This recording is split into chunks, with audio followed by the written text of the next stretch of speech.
मैं 25 साल की एक विवाहित महिला हूँ। मैं एक मध्यम वर्गीय परिवार से आती हूँ। कुछ समय पहले ही मेरी शादी एक उच्च वर्गीय व्यवसायी परिवार से हुई है, जिसके बाद मुझे सामाजिक और सांस्कृतिक मुद्दों का सामना करना पड़ रहा है। दरअसल जिस परिवार की मैं बहू बनी हूँ, वहाँ घर में भी अच्छे कपड़े पहनना, ढंग से तैयार होकर रहना, आए दिन बाहर खाना खाना और पार्टी करना बहुत आम है। हालांकि मुझे इन सभी की आदत नहीं है, लेकिन इसके बाद भी मैं हर दिन उनके तौर तरीकों से ढलना सीख रही हूँ।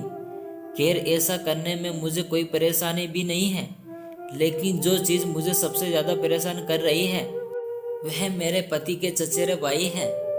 दरअसल मेरे पति के चचेरे भाई मेरी उम्र का है। वह एक नौजवान और स्मार्ट लड़का है। वह बिजनेस से संबंधित काम की वजह से नियमित रूप से हमारे घर आता रहता है। हम अक्सर एक दूसरे से टकराते हैं, लेकिन पिछले कुछ दिनों से मैं नोटिस कर रही हूँ कि वह मेरे करीब आने की कोशिश कर रहा है। ऐसा इसलिए क्योंकि वह जब भी मुझे देखता है तो कोई ना कोई टिप्पणी करने लगता है। वह अक्सर मेरा हाथ पकड़ने का कारण ढूंढता है। एक दिन उसने मुझसे कहा भी कि अगर मैं अविवाहित होती तो वह मुझसे शादी कर लेता। वह केवल मुझे देखने के लिए ही हमारे घर आता है। हालांकि इस बारे में जब मैंने अपने पति से बात की तो उन्होंने हंसते हुए मुझसे कहा कि मैं इस सब को गंभीरता से ना लूं। वो केवल मुझे छेड़ने की कोशिश कर रहा है। हो सकता है कि मेरे पति के लिए ये बहुत ही मामूली बात हो, लेकिन मुझे ये सब बहुत ही ज़्यादा अटपटा लग रहा है।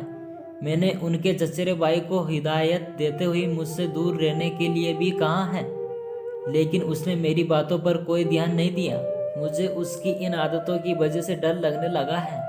मुझे समझ नहीं आ रहा है कि मैं इस सब से कैसे बाहर निकलूं। मुंबई में रिलेशनशिप काउंसलर रचना अवंतरामणि कहती हैं कि शादी के बाद महिलाओं को विभिन्न चीज़ों का सामना करना पड़ता है। ये समस्या तब ज़्यादा बढ़ जाती है जब पति पत्नी की सामाजिक, आर्थिक और सांस्कृतिक पृष्ठभूमि पूरी तरह से अलग हो। उसके साथ भी मुझे कुछ ऐसा ही नज़र आ रहा है।